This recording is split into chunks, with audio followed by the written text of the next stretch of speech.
Biglang yumanig ang paligid at ito ay napakalakas. Teka lang, anong nangyayari? Ano naman kaya iyon? Lumindol ba? Gulat na sabi ni Shiranae. Ano kayang nangyayari? Bakit naman kaya biglang lumindol? Sabi naman ni Hiruki. Bilisan na natin. Kailangan na nating itago ang lahat ng mga ito, sabi naman ni Nade. Siguro ay kagagawan ito ng ating mga guro, minanipula nila itong buong lugar kaya biglang yumanig, sabi muli ni Hiruki.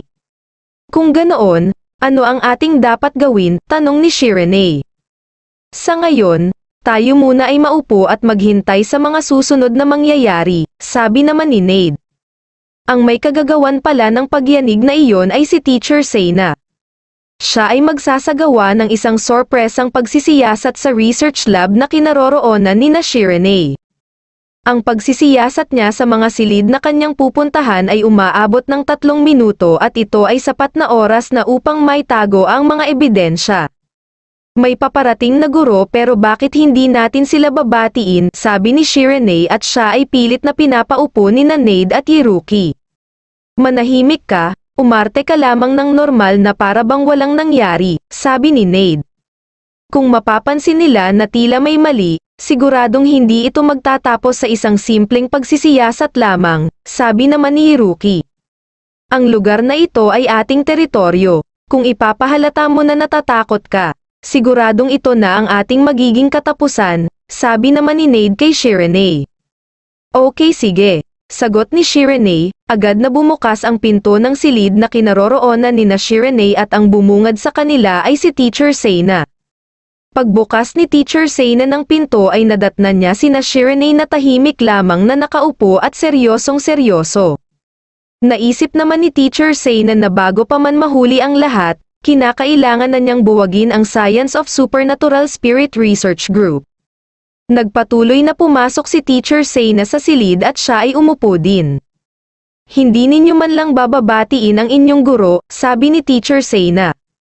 Ang mga research group ay isang malayang grupo na ganap na ipinaubaya sa kamay ng mga estudyante.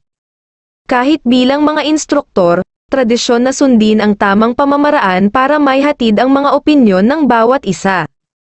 Ipagpaumanhin mo teacher, pero kami ay nasa gitna ng isang debate. Kung nagpadala po kayo sa amin ng abiso bago kami bisitahin, buong puso ka sana naming binati, sagot ni Nade. Medyo nainis naman si Teacher Seina sa sagot sa kanya ni Nade at ang mas nakakainis pa sa lahat ay pati si Shiranae ay mukhang nahawa na din sa ugali ni Nade at Hiruki dahil hindi man lang din ito bumati sa kanya.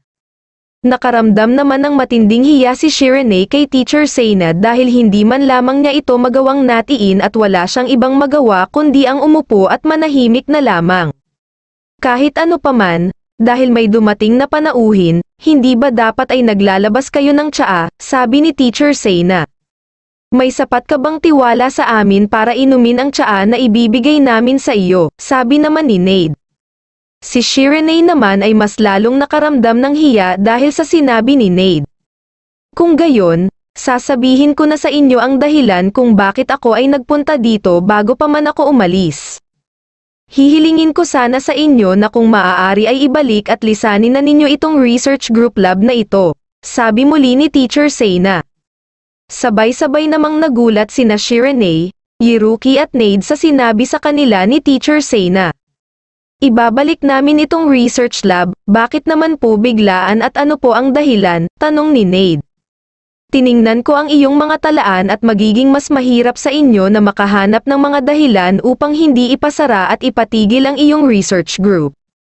Malinaw ang katotohanang hindi kayo nakapagbigay ng mga resulta ng inyong pananaliksik sa loob ng mahigit 4 na taon. Makikita din ang katotohanan na kayo ay nasa estado ng kawalan ng mga miyembro sa loob ng mahigit 1 semestre. At ang mga ito ay sapat ng mga dahilan para kayo ay may pesara. At isa pa, ang inyong pondo ay naputol na din, ayon sa mga patakaran, kung makakagawa kayo ng ilang mga resulta ng pananaliksik sa loob ng 1 buwan, maaari ninyong maipagpatuloy ang inyong research group, sagot ni Teacher Seina. Makikiusap po ako sa iyo, kahit ano, maliban sa isang research presentation. Sa totoo lang, Ang paksa na supernatural science ay isang paksa na hindi pa napapatunayan.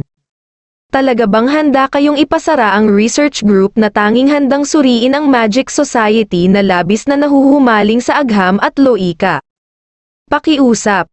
Gagawin po namin ang kahit ano maliban sa isang research presentation.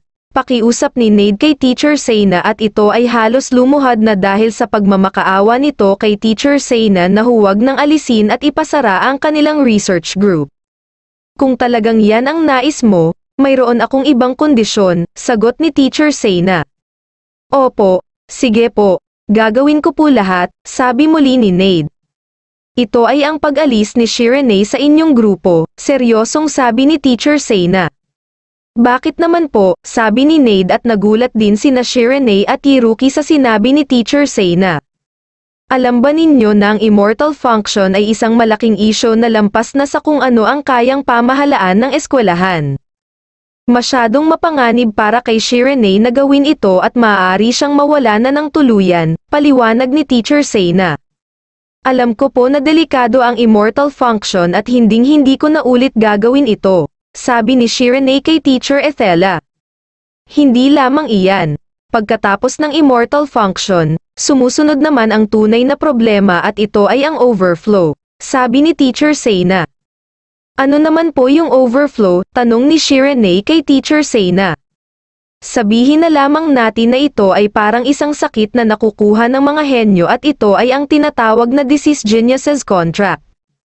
Nagkaroon na ako nito noong ako ay 8 taong gulang pa lamang, ngunit hindi ito naging malubha, paliwanag ni Hiruki. Sabi sa akin ng aking ama noon, maaari daw akong masiraan ng ulo kaya naman kailangan ko daw itong labanan at mabuhay ng kasama ito, paliwanag ni Hiruki. Sinasabi ko ito dahil nga ito ay naranasan mo, sabi ni Teacher Sena kay Hiruki. Ang overflow ay isang kababalaghan na nangyayari sa isang tao kapag hindi kayang hawakan ng isip nito ang napakalaking impormasyon na nagmumula sa biglaang paggising. Ito ay parang isang dam na hindi makayanan ang sobrang dami ng tubig. Mayroon itong nakakatakot na sintomas na posibleng gumuho ang iyong buong pag-iisip. Ngunit dahil sa maling representasyon ng disease geniuses contract, maraming bata ang nakakaligtaan sa panahon kung kailan posible ang paggamot, at ginugugol na lamang ang natitirang bahagi ng kanilang buhay sa paghihirap. Ito ang overflow na naging sanhi ng immortal function. At nais ni Teacher Sena na isipin mo kung gaano ito kadelikado para sa iyo, paliwanag ni Hiruki. Naisip naman ni Shiranae na kapag nangyari iyon sa kanya, maaaring masira ang kanyang buong kaisipan. At naisip din niya na kapag siya ay patuloy na nagkakaroon ng masasamang panaginip gabi-gabi, maaari siyang mabaliw ng tuluyan. Sa aking palagay ay kailangan muna ni Shiranae na pagtuunan ng pansin ang kanyang mental therapy habang kinukumpleto niya ang kanyang mga kinakailangan para sa kanyang mga pag-aaral. Personal ko itong pamamahalaan upang hindi mag-iwan sa kanya ng anumang trauma. Kaya naman, kung talagang nag-aalala kayo para sa inyong kaibigan, hayaan ninyong umalis si Shiranae sa inyong research group, sabi ni Teacher Sena. Hindi maaari, bilang presidente, hindi ako makakapayag na siya ay umalis, sagot ni Nate. Anong sinabi mo? Sa tingin mo ba talaga ay ito ang oras para ikaw ay mag-alboroto? Sabi muli ni Teacher Sena kay Nate. Hindi ba't sa pagkakataong ito ay si Shiranae ang dapat na magdesisyon dito? Naiintindihan ko na ikaw ay nag-aalala para sa kanya. Ngunit hindi ba ito naman ay medyo kalabisan na, sabi naman ni Hiruki kay Teacher Sena. Tama, sa aking palagay, ang dahilan kung bakit ka umaabot ng ganito ay dahil gusto mo si Shiranae. May gusto ka kay Shiranae, seryosong sabi ni Nate, tama ka. Wala naman sigurong problema doon, sagot ni Teacher Sena. Siyempre mayroong problema. Ang guro ay nagugustuhan ang isang estudyante. At paanong ang mga ganitong bagay ay posibleng mangyari? Ha, kung gayon, may posibilidad din kaya na ako ay iyong magustuhan. Tama ba? Sabi muli ni Nate at halos namumula ang kanyang pisngi. Nagkakamali ka, hindi, walang pag-asa, sagot naman ni Teacher Sena. Ito ay isang kalabisan, sabi muli ni Nade at halos dumapa na ito sa ibabaw ng lamesa. Hindi ako mahuhulog sa itim o puting mga paliwanag. Itigil mo na ang iyong pagiging matigas ang ulo at tanggapin mo na lamang ang katotohanan, sabi muli ni Teacher Sena kay Nade. Teacher, kung hindi makayanan ni Shiranae ang overflow, hanggang saan ang kanyang kayang gawin, at isa pa, siguro naman ay hindi siya mamamatay, tanong ni Hiruki. Akala ko ay maiintindihan mo na dahil naranasan mo na ang overflow dati. Katulad ng immortal function, ito ay hindi isang normal na bagay, sagot ni Teacher Sena. Ang immortal function ay lupain na hindi pa masyadong kilala. Ito ang estadong kinaroroonan ni Shiranae ngayon, kaya naman, hindi ba dapat tayo ay magtiwala sa kanya at maghintay? Ang iyong pag-aalala para sa kanya ay lumalampas sa linya at ito ay medyo talagang kalabisan na. Ikaw ay sobrang nahuhumaling na sa kanya, sabi ni Hiruki. Biglang namang natahimik si Teacher Sena at bigla niyang naalala ang kanyang nakaraan.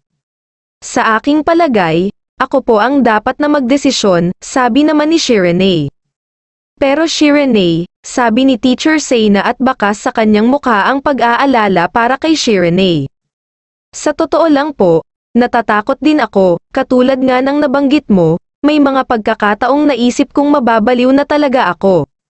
Pero, ayos lang po ako, kaya ko po ang sarili ko, sabi ni Shiranae. Ano, sigurado ka ba sa mga sinasabi mo? Tanong muli ni Teacher Sena kay Shiranae. Ito ay hindi isang bagay na maaaring mangyari sa sino man, ngunit isang bagay na nangyayari sa akin. Sa totoo lang, natatakot ako na mawala ang aking mga masasamang panaginip.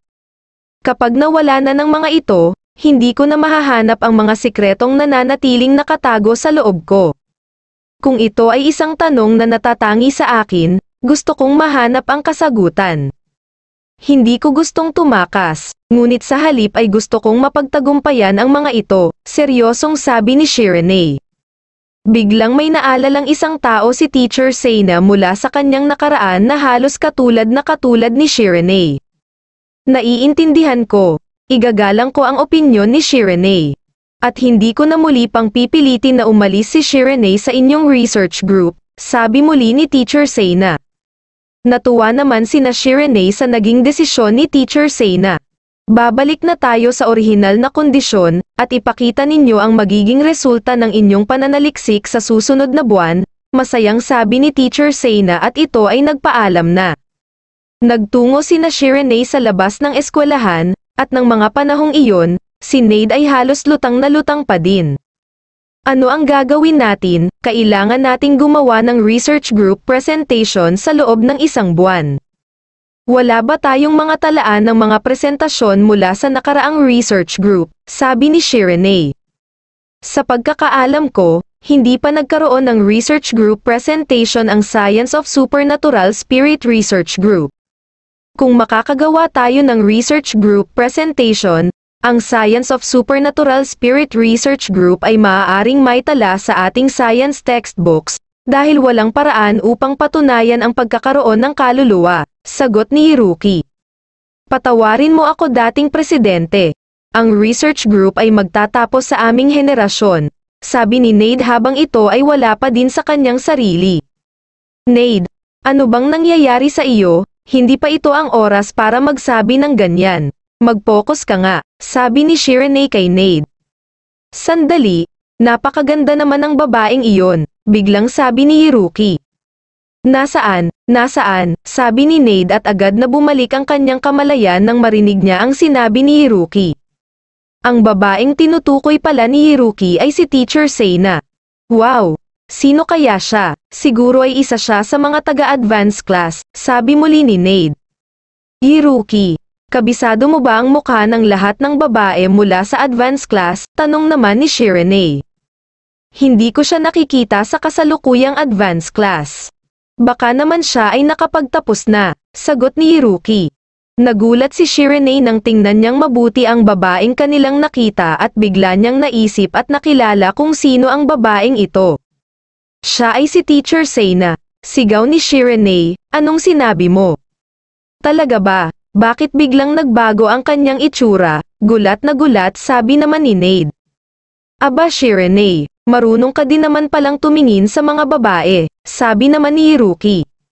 Hindi naman sa ganon, pero sandali, saan naman kaya siya pupunta ngayon at napakaganda ng kanyang kasuotan, sagot ni Shiranae. Baka naman mayroon siyang date, total naman ay nasa edad na naman siya para gawin iyon, sabi muli ni Hiruki. Anong sinasabi ninyo? Makikipagkita siya sa isang lalaki, sabi naman ni Nate. Nang mga sandaling iyon si Teacher Seina ay palabas ng eskwelahan dahil ngayon ang araw ng linggo at ito ay araw ng pahinga para sa kanilang lahat. Pagkakataon ko na ito, sabi ni Nate. Sandali Nate, ano na naman ang binabalak mong gawin? Sabi ni Shiranae. Kapag sinundan ko si Teacher Seina, maaari kong malaman ang kanyang mga kahinaan. Gagamitin natin iyon bilang isang paraan upang hindi nila buwagin ang ating research group, sabi ni Nate. Ang pagsunod sa isang sertipikadong salamangkero na nasa ika-6 na antas ay hindi simpleng gawain. Pero, magagawa natin iyon kung gagamitin natin ang invisibility cloak, sabi naman ni Hiruki. Hindi maganda ang binabalak ninyong gawin, sabi ni Shiranae. Susundan ko siya, ikaw naman Shiranae. Sumama ka kay Nate, sabi ni Hiruki at agad itong tumakbo palayo upang sundan si Teacher Seina. Kukunin ko lamang ang invisibility cloak sa research lab. Alam mo kung paano panatilihin ang iyong distansya mula sa kanya. Ito lamang ang tanging paraan upang maisalba natin ang ating research group. Sabi naman ni Nate at ito ay tumakbo na din palayo upang pumunta sa research lab. Bakit ba kailangan pa ninyong gawin ito sa halip na mag-aral? Sabi naman ni Shiranae. Si Teacher Seina ay nagpunta sa lugar kung saan nakatira ang mga karaniwang tao. At sina Shiranae naman ay patuloy na sumusunod sa kanya gamit ang invisibility cloak na ginawa ni Nate. Ngunit habang naglalakad si Teacher Seina ay nagmamasid siya sa paligid upang makasigurado na walang nakasunod at nakakakilala sa kanya sa lugar na iyon. Ang kanyang pagiging alerto ay napakahusay na halos ilang beses na niya tayong nahuli, sabi ni Hiruki. Bakit ba kailangan nating gawin ito? Maaari namang gumawa na lamang tayo ng ating research presentation, sabi naman ni Shiranae. Hahaha, sigurado akong may kakaibang nangyayari, sino naman kaya ang kanyang pupuntahan sa ganitong lugar, sabi naman ni Nate. Pero parang may mali, kadalasan, kapag ang mga maharlika ay pumupunta sa isang date. Hindi sila pumupunta sa mga lugar kung saan naroroon ang mga karaniwang tao. Sila ay pumunta sa mga lugar na halos puro maharlika lamang ang pumupunta, sabi muli ni Shiranae. Si Teacher Seina ay nagpatuloy pa din sa kanyang paglalakad patungo sa kanyang pupuntahan at siya ay patuloy na nagmamasid sa kanyang paligid. Ito ay tiyak na kaina-hinala. Siya ay lubhang maingat sa kanyang paligid, sabi ni Hiruki. Si Teacher Seina ba kaya ay nagbebenta ng mga kakaibang bagay para lamang siya ay magkaroon ng pera, sabi naman ni Nate. Bakit sa iyong palagay ba ay katulad mo siya, sabi naman ni Shiranae kay Nate. Narating na ni Teacher Seina ang eksaktong lugar na kanyang pupuntahan. Bago pa man siya kumatok sa pinto ay lumingon muna ulit siya sa paligid upang siguraduhing muli na walang ibang tao. Nang masiguro niya na walang ibang taong nakamasid sa kanya ay agad siyang kumatok sa pinto. Nang bumukas ang pinto, may isang lalaki ang biglang lumabas at ito ay yamakap kay Teacher Seina. Itinatago pala niya ang kanyang boyfriend na isang karaniwang tao sa ganitong lugar. Ito ay isang napakalaking iskandalo kapag nagkataon. Siguro, ito ay isang sikretong relasyon na hindi kailanman sinasang ayunan ng kanyang pamilya, seryosong sabi ni Nate. Dahil siya naman ay pumasok na sa loob ng bahay, baka naman pwede na natin siyang lubayan at bumalik na tayo sa eskwelahan, sabi naman ni Shiranae. Ano bang sinasabi mo? Kailangan natin siyang sundan at kumpirmahin ito upang makapangalap tayo ng mga ebidensya upang maipagpatuloy pa natin ang ating research group, sabi ni Nate at ito ay biglang tumakbo patungo sa bahay na pinuntahan ni Teacher Seina. Sandali Nate, hintayin mo kami. Sigaw ni Hiruki. Nate, huwag ka nang tumuloy. Sigaw naman ni Shiranae.